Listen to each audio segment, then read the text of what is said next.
This is Support is Sexy, episode 457, with confidence coach, Erin Summ. Welcome to Support is Sexy. I'm your host, Elaine Fluker, entrepreneur, author, and founder of Chic Rebellion Media.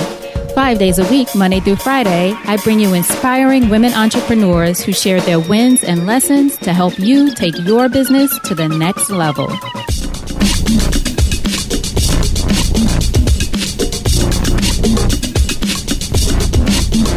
Here we go.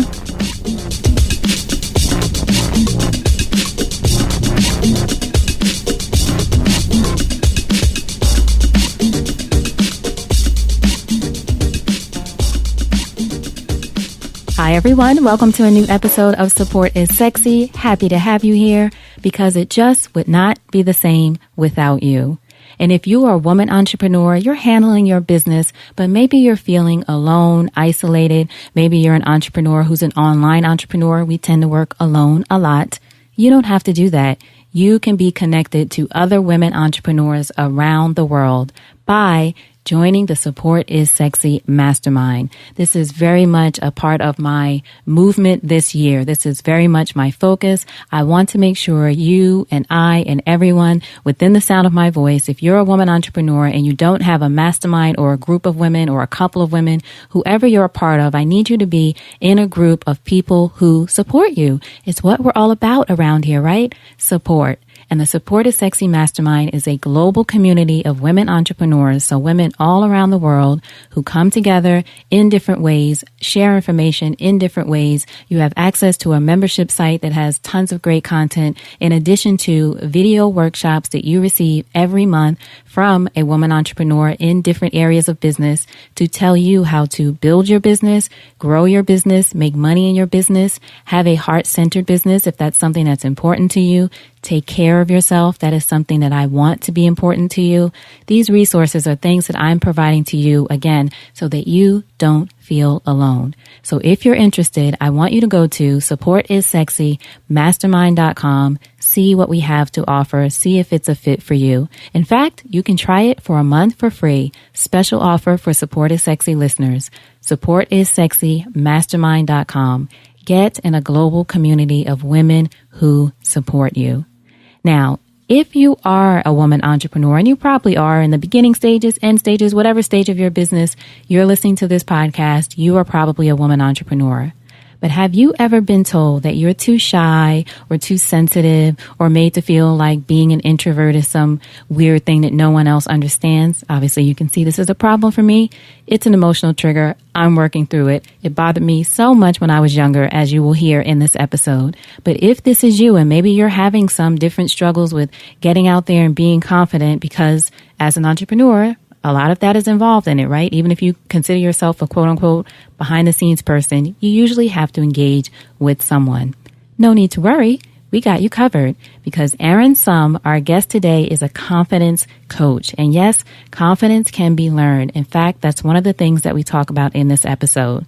But we also talk about what it means to be shy, what it means to be introverted. Erin gives 3 tips for small ways to boost your confidence in big ways. We also talk about the difference between introversion and extroversion. Erin says people get that confused a lot. Also, what shyness really is. And Erin also shares with us ways introverted entrepreneurs can stop playing small. We want you to get around people who support you and stop playing small. All right, so I know you're going to enjoy this episode. Without further ado, Erin Summ.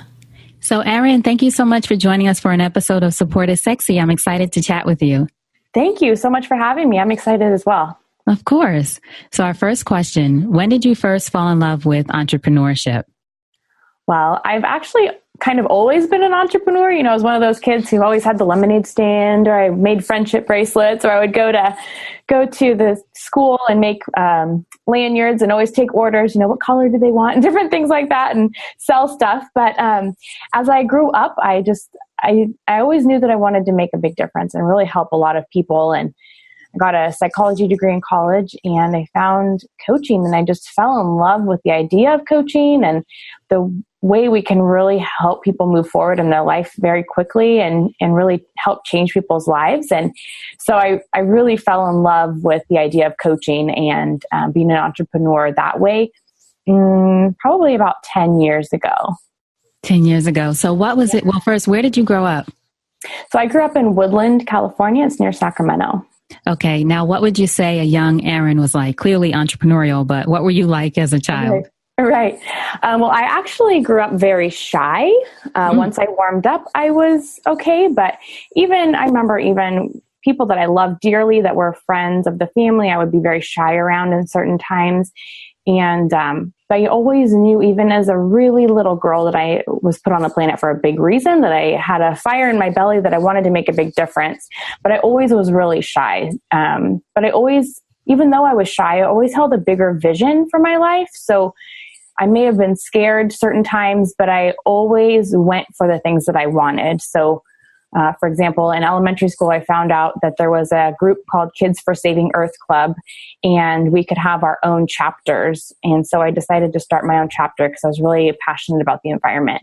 And I started that chapter, and I was the president of the club. And in college, I did things to help spread awareness around and to help people. It was called Daring to Reach Equality Among Many, the group that I was in. And so we helped share and bridge the gap between, other sexualities and races and different things like that. So I was out there a lot of the times sharing with other people as well, even though I was very shy. I tried to overcome those fears as much as possible. What was it? What school did you go to? What college? Sonoma State. Sonoma State. Mm-hmm. So what was it, do you think, about you in college, but then even as a younger person? I mean, like you said, you were shy, but you knew you were put on the planet for a bigger reason. Right. That's a powerful statement. What do you think it was, maybe not even just about you, but around you, that helped you to want to do something bigger or know that you were there for a bigger purpose? Or even being entrepreneurial, was there something in your environment that you saw that sort of sparked the interest in you? Yeah, that's a great question. I'm not sure if there was one thing or another, but I always just knew that I wanted to make a bigger difference. I always knew that there was something in me that was greater than what I was living, and that I was put on the planet for some bigger reason. It took me a really long time to figure out what that reason was. But once I figured it out, I became a coach and started doing the things that I'm doing now. Mm-hmm. When did you become conscious, would you say, of this thing called shy? And I say it that way because I've been, when I was younger, it used to bother me a lot, actually, when I was younger, when people would say that I was shy, or they would say it in a negative sort of negative way, or being almost admonishing you for being shy or being quiet. They used to say those were the same things. Now I feel like they're different. And also being sensitive.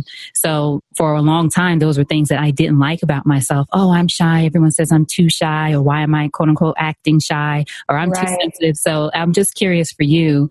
And like I said, it wasn't until later, honestly. I mean, when I say later, I mean just a few years ago, in reading Susan Cain's book, which I'm sure you've probably heard of, right? Quiet, which I recommend to everyone who has shy children or anyone. But that I started thinking, okay, I'm not crazy or weird or some free, or maybe I am, but it's not because I'm shy, right? It's not because of that. There's other reasons, Erin. There's other reasons. So for you, do you remember the moment that you sort of either accepted it, or just someone said you were shy, or that just became a part of your awareness about yourself? Yeah, I don't remember a particular moment, but I do remember, hearing people saying that I was shy, I was painfully shy. Some people would even say, I don't remember being painfully shy, but if that's how other people saw me, then that's maybe how it was. Yeah. Shy, just unsure of myself as well. And I, like you, after reading Susan Cain's book, Quiet, it kind of triggered me to think, oh, okay, that's why I was the way I was, and am the way I am, as an introvert. I would, okay. Yeah, it's okay. And like, as, in college and in classes and things, I would, when we would be in small groups, I would always be really quiet and observing. And I always felt like I was too dumb to speak up, or like I didn't have anything to input. And, after I realized, well, that's just a trait of being an introvert, is that we like to observe and then and think about our answers. And so then maybe later, an hour later or the next day, I would maybe think, oh, that's what I wanted to say. It's that, observation and just kind of being there and watching and listening, and then really thinking deeply, right? We're deep thinkers, us Right. introverts, Yes, right? absolutely. Sometimes maybe too much, but yes, Yeah. I'm totally over here nodding my head. That was me. I always wanted to listen and see whatever, always watching. And it's still what I love to do now. People watching, observing people. I think for me, I don't know about how I'm sure for you too, it creates, now everyone calls it emotional intelligence. It's like, well, that's what I was always doing. Trying to, see what everyone else is feeling or thinking. And I'm having studied psychology, but I have such an interest in it. And so many psychologists I know sort of not necessarily were shy, but, very thoughtful people. Mm-hmm. Yeah. But then we developed not knowing, right? We weren't aware and we didn't know. We didn't have the knowledge that this is the way I am because I'm an introvert. Mm-hmm. We developed these beliefs that I'm not smart enough. I'm not as smart as everyone else, or I'm, this way or that way. And then that holds us back. What I came to learn later on, again, this was later, not as a child, it bothered me. But what I came to understand later was sometimes, not for everybody, sometimes people just were trying to include me or encourage you to be a part of whatever it was, the play, the conversation, etc. But sometimes it's because the other person feels uncomfortable when someone else is quiet. So if you're a person that's loud and boisterous and etc., you have all this energy and the other person is quiet, you might receive that a little bit differently than just knowing, oh, I have friends who are like that, but now that they know me, they just say, "You okay?" And I say, "Yeah, they're fine." They go off. They don't even think about me. Whereas before it's like, something must be wrong. Why are you acting this way? What's going, just trying to figure it out. So for everyone, I share all that to say, for everyone listening, if you have either been there or maybe even now as an adult, you have those experiences, just know that sometimes it's not even about you. Mm-hmm. Right. So you got your degree in psychology. It was at Sonoma? Yep. Okay. So tell us about your journey then from there to becoming a confidence coach, which is the perfect segue from Shyness. That's what you talk about. All right. Yeah, exactly. So I got my psychology degree, but even in college, even though I was out doing certain things, I was still too shy to raise my hand and ask questions in class. Just the thought of that would make me just almost have an anxiety attack. I would start flushing and my heart would start to race. And so even as a senior in college, I was still really scared to speak up in class and things like that in groups. But I graduated and I went to work in a group home with foster kids. Mm-hmm. I absolutely loved it. I loved helping the kids and being there, and they were great, but I was not making very much money. I was paycheck to paycheck, and I didn't feel like I was making the difference that I wanted to make. I wasn't being fulfilled because, as you can imagine, at-risk youth don't typically tell you on a regular basis that you're helping them and making a difference in their lives. Right. So I wasn't seeing that. And I actually went to a few parties, network marketing parties. And one time I was at a party and I decided to join the company. And this was a huge, huge leap outside my comfort zone because obviously I was shy. I hated speaking in front of people, and selling was totally foreign to me. But something inside me told me that I needed to do this in order to reach towards my vision for my life. Because like I said, I had a bigger vision. I had this fire in my belly. I wanted to make a big difference in the world. So I joined the company, and this was actually passion parties. It wasn't selling makeup or jewelry or anything. So I was actually selling passion parties, romance enhancers. So this was such a huge leap outside my comfort zone, but I did it because I knew I needed to get outside my comfort zone. Right? I knew I needed to push myself to do something different and to find my way, to find my confidence in my life. And so I did that. I did that for 5 years. I met my first coach through that company, and I built a team. I did all that stuff. I gained a ton of confidence. And that was in 2008. So I've been on this confidence building journey, like intentional confidence building, for 10 years. Do you think it was the selling that gave you confidence? Because a lot of people in business, creating their businesses and having to sell something, they have anxiety about that, extrovert or not. Or do you think it was what you were selling that you had to push for the confidence because you were selling these passion products? Right. I think it was everything. I mean, I had a team too, so I had to help them with their confidence. And that's one thing that led me to the confidence building was I loved watching the other shy women or introverted women to be more confident in when they got into the business and they started being successful. So I think it was every piece kind of all together, the team building, the getting up in front of women and selling. And, to sell products like that, you have to be confident. You have to be out there and, exuberant, I guess. You have to be a certain way. And so I think a lot of that, doing that for 5 years, I did a lot of parties, really helped to build that confidence, and having people buy from me and being one of the top sellers, if not the top seller on my team, pretty regularly was a huge confidence builder. Now, how do you define confidence? And is that something that can be learned? Because some people think you either have it or you don't. You absolutely can learn it. And I'm a living, walking proof of that, because I did not used to be confident. I didn't feel worthy. I didn't feel like I deserved success or deserved different things in my life. And confidence can really, it's across the board. You can feel more confident in different areas of your life, but if you don't feel confident in yourself at all, or if it's all about self-worth as well. So It's not just about, oh yes, I'm confident. It's a deep knowing. It's a deep self-love. It's a deep feeling worthy of everything in your life. It's not just about business. It's about feeling worthy of love, friendships, great success, everything you want in your life, the dreams, the vision, all of that stuff. So the more you build on that, the more it builds upon itself. I hear people say to me, even people who met me a year ago, say, you're so much more confident even from a year ago till now. So I'm constantly building my confidence, and I'm going to continue that. And that's, anyone can do that. It doesn't matter how shy you are, how lacking in self-worth you are, you can build your confidence and feel totally worthy and valuable in yourself. And it sounds like it takes practice. Oh, absolutely. Yeah, you have to practice it.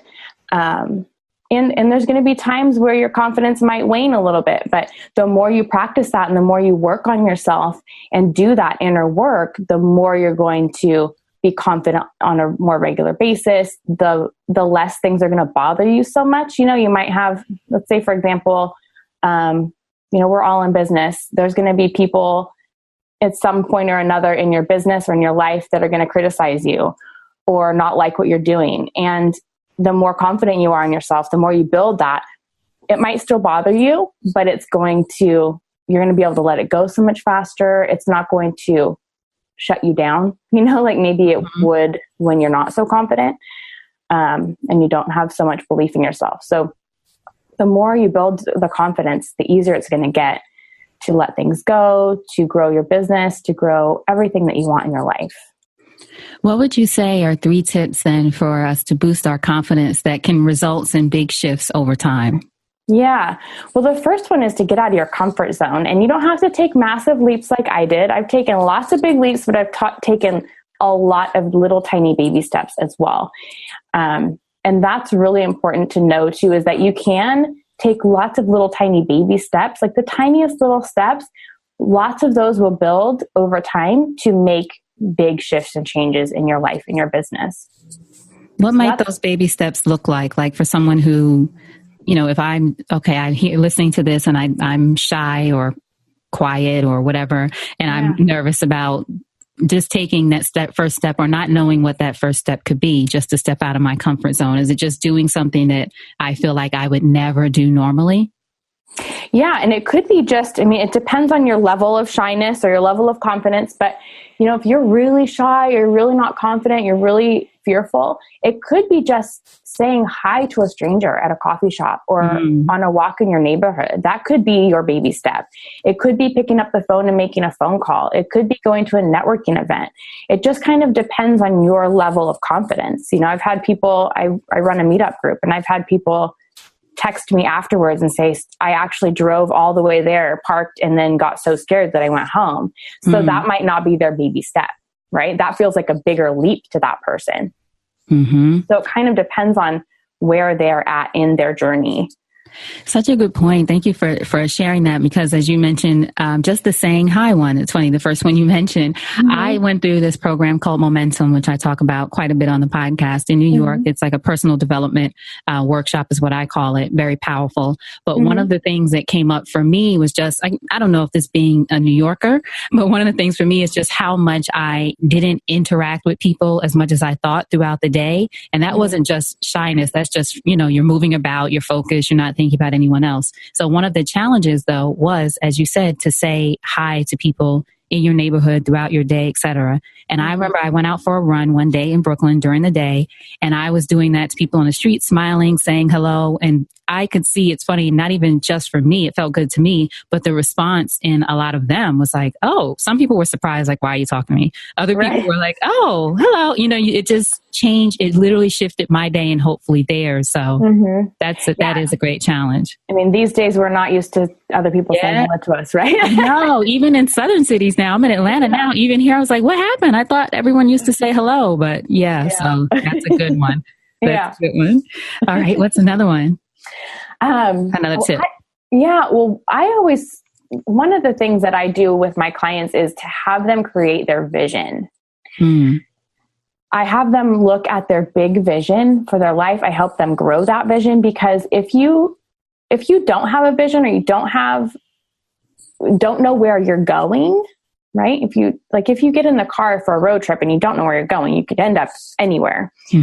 Well, just like that with your business and your life, if you don't have a vision of what you want, then when you get into fear, if you have a fear around, I know I need to make these phone calls, but I don't want to pick up the phone because it's really scary.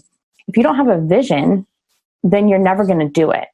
So when I think about the things that I'm fearful of, and I tell my clients this too, if you're fearful, look at your vision.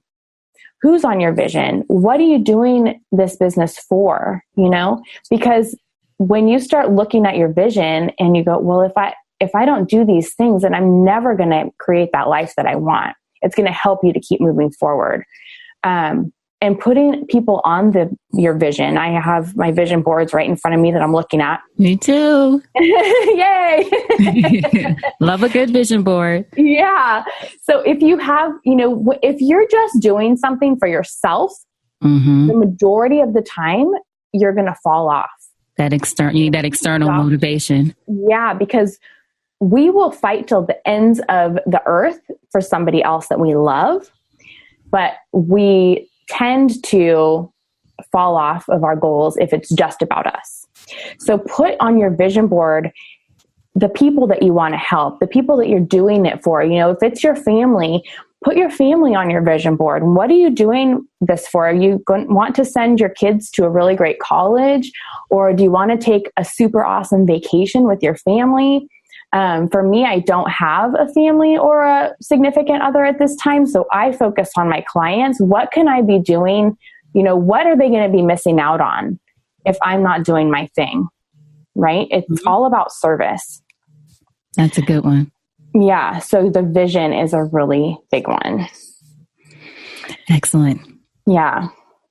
And having people in your life that are supporting you. It's really important to have your own mindset on track, right? But it's also really important to have those people in your life that are supporting you. If you have dream stealers in your life, or people who don't understand what you're doing or aren't supportive, that's going to hold you back too. So it's important to keep your own mindset on track, build that confidence, feel worthy, stay positive as often as you can, as much as you can, but also have your support team in your life, whether that's friends, family, mentors, coaches that are going to help and support you to move forward. We're all about that, Erin. Support is sexy. Absolutely. No, I know in your work, you work with, as we mentioned, shy and introverted women, but introverted women entrepreneurs too, especially, right? Yes. Mm-hmm. Where do you see most introverted women entrepreneurs struggle the most? We talked a little bit about confidence, but in the realm of business and entrepreneurship, what do you see come up as a common barrier? Yeah, for introverts and for shy women, and they're two separate things. So let's cover that real quick first. Yes. Is that introversion and extroversion, these are things that we're born with. Okay. These are innate traits. So I hear people say all the time, well, I used to be an introvert, but now I'm an extrovert. That's not, you can't do that. That's not the case. You can develop skills that are more extroverted in order to put yourself out there. So for example, for me, I speak a lot. That's an extroverted thing. You have to be more bubbly and extroverted and out there when you're speaking or networking. But I come home and I rest afterwards, right? Because you need your rest and your recharge time as an introvert. So you can't change whether you're an introvert or an extrovert, but you can develop the traits. Shyness, though, is a learned trait. It's a learned thing. So we learn shyness to keep ourselves safe as children. Maybe we were bullied. Maybe we didn't have the greatest upbringing, parental units. Maybe, there's different things that it's a way to keep us safe. It's a safety mechanism, the shyness. So what you can overcome being shy, whereas you can't overcome being an introvert, right?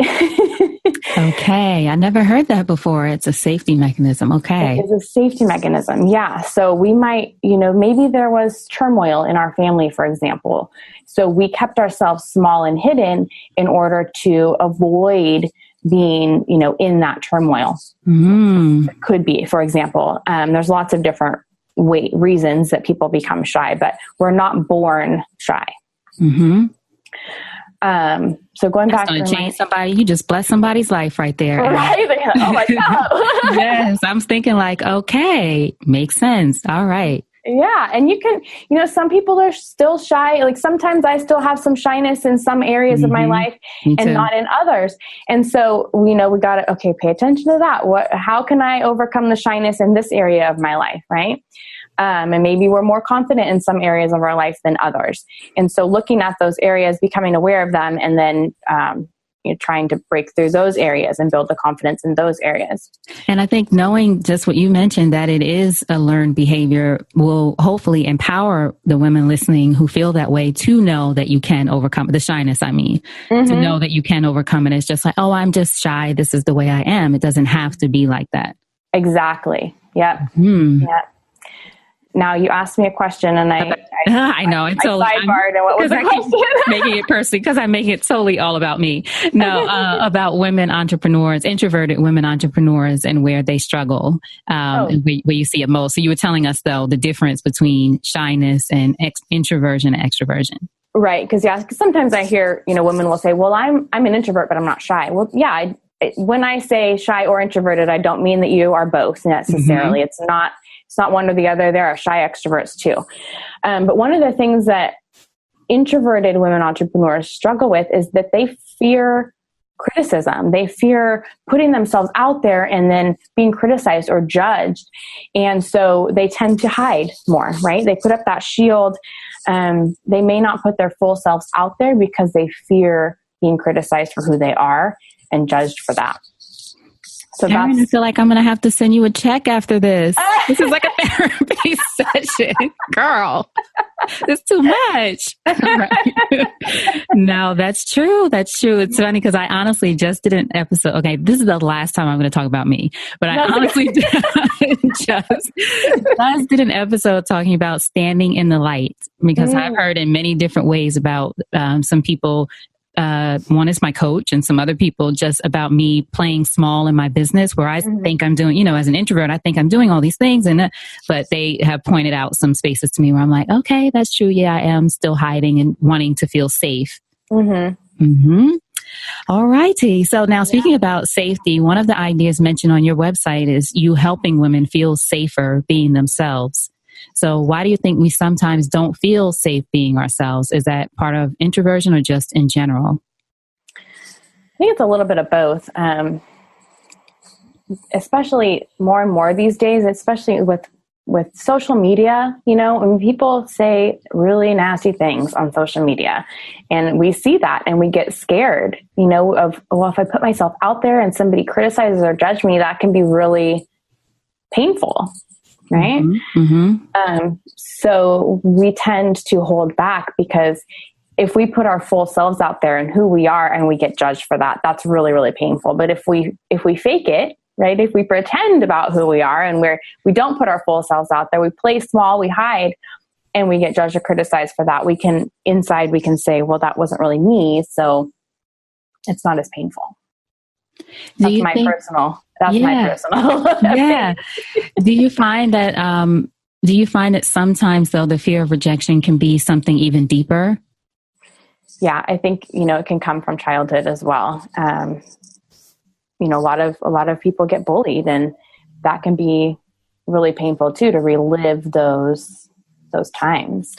I think, like you said, with social media too, sometimes there can be some, unfortunately, emotional triggers when you even see, I know with me, when seeing other people be bullied or other people experience certain things, it might make you shrink even more.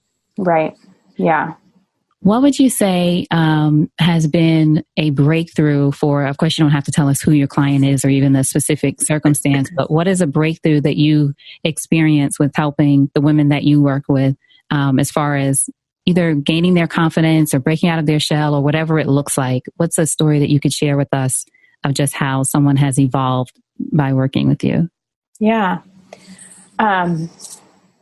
I have, so many, but I know I'm putting you on the spot. Yeah, that's okay. One in particular that comes to mind, and I talk about her a lot because, we all have limiting beliefs, right?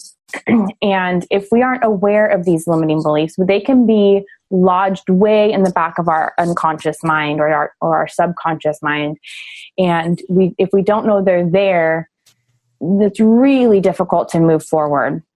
So I had this one woman, and she would come. I mentioned my meetup group. It's once a month, and she would come once every several months or so. And I would ask her how her business is doing. And she would say, well, I'm still working part-time, and it's really hard because I have to come home and I do these things. And my husband is just not supportive of my business. It's really hard when you have a spouse who isn't supportive. And then when she finally hired me, we were talking one day, and I was asking her some questions, and I have no idea what question I asked her. But she didn't respond right away. She was really quiet. And all of a sudden she said, it's not my husband at all. He is totally supportive, and he wants to see me be successful in my business. She said, it was my dad. All growing up, he said, women can't be successful.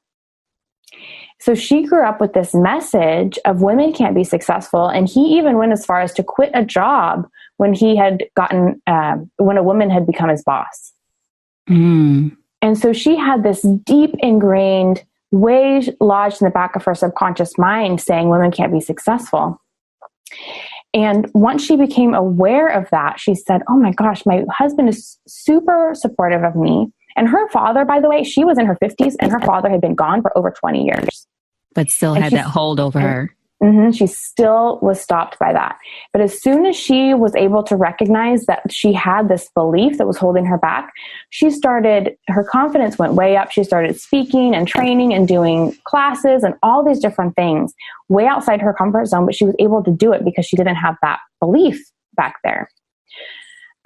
So we're aware of the subconscious beliefs that we have. That's what I do in my business, is help these women to see where they're holding themselves back and what beliefs they might have that's stopping them. Because she could have easily looked around in the world and seen the millions of women that are highly successful, right? The actresses, the Oprahs, all these women who are highly successful, but she couldn't see that because she was blinded by her limiting belief.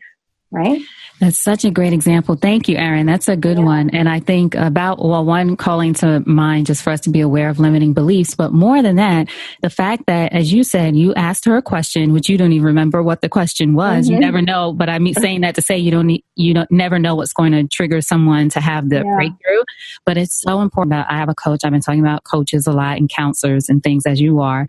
The importance of that, because you need some questions that you might either be afraid to ask yourself, and it can trigger a breakthrough for you. So the importance of having a coach or someone there to support you and ask those questions to help you in your journey is so important. I think illustrated in that story. Yeah, it's so important. We can get stuck in our own minds and in our own, all that crap that holds us back, and we just don't even realize that we're doing it, and that it's there.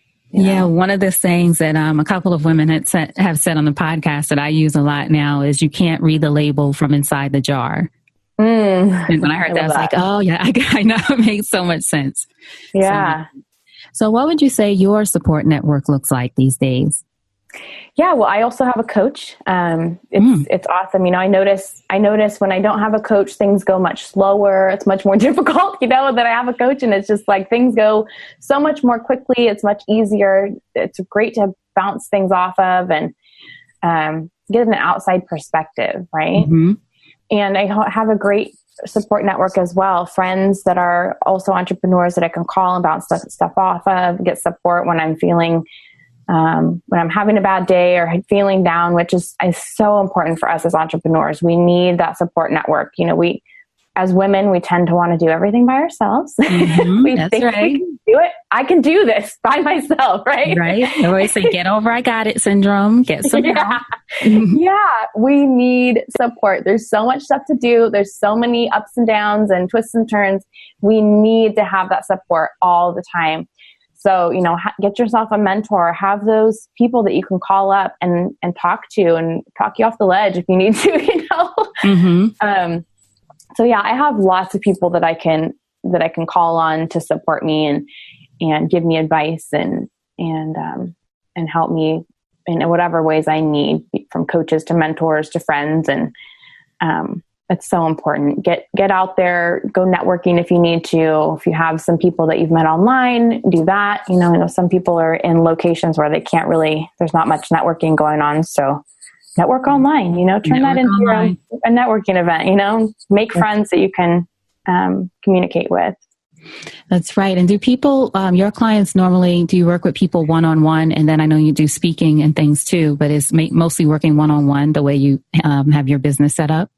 I actually do a lot of group stuff, group stuff online. Yeah, I do some live events as well, but I do have group programs online and one-on-one. Mm-hmm. Excellent. So everyone, I will make sure, of course, as always, that we have links to Erin's website, all her information, so you can find out about her. And if you want to get that confidence boost and have her ask you questions that'll trigger a breakthrough, get in touch with her. So in closing, Erin, if you think over your life and career and you had the chance to thank only one person whose support was critical to you personally or professionally, who would that be and what would you say? Ooh, one person, huh?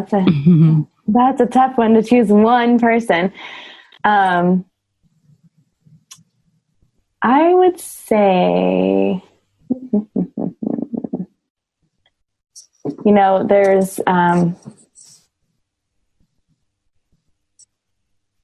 was a woman. So I guess the person that got me started into coaching, was a really big impact on me when I first joined the passion parties and met her. She was in the process of becoming a coach herself, and I'd learned about coaching. I'd seen things about it. I knew about it, but it wasn't until I really met her and started working with her. And she would talk about mindset and how we don't have to, if there's an issue, like say for example, there's something that comes up in your life that's negative, or it's something bad happens, for example, you don't have to be negative about it. You don't have to think a certain way about things. You can change your mindset and change your life and think different ways, think more positive. And she really taught me that I was in charge of my thoughts and I was in charge of my life. And no matter what happened in my life, I always had a choice about how to think about that thing and how to react and how to be with that thing. So I think she really was probably the biggest trigger in me becoming a coach. So that's probably, I talk about her a lot when I speak and things, because I don't know where I would be had I not met her and started learning all about mindset and all of that types of things. So. Excellent. Love it. I love when it's a story about a mentor, a coach, or someone that just had an impact on your life, and that has helped you now have an impact on the lives of other people. Yeah. So now tell us the ways that we can support you. Tell everyone how to get in touch with you, website, social media. Of course, we'll have links, but just so everyone can hear it. Okay, great. Yeah, so I have a Confident Woman community on Facebook. It's my Facebook group, and you can just go to confidentwomancommunity.com. That'll connect you directly to that Facebook group. Would love to have you. I, post daily in there, would support you with your confidence building, do videos and trainings and different things like that as well. They can go to my website, erinsumm.com. It's ERINSUMM.com. And email me, Erin at erinsumm.com.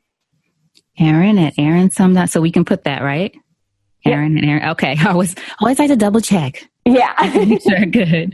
Erin, thank you so much. Thank you for this personal session with you that I feel like we just happened to record. I got out all of my things. I'm so enlightened. Thank you. It was really fun. Yeah, I appreciate it. It was really great. And I hopefully, some women listening can, whether it's you or for everyone listening, whether it's you or someone you know or your child even. I know friends who have quiet or shy or all these different things they're trying to figure out about their children even. So I'm going to make sure that they listen to this as well.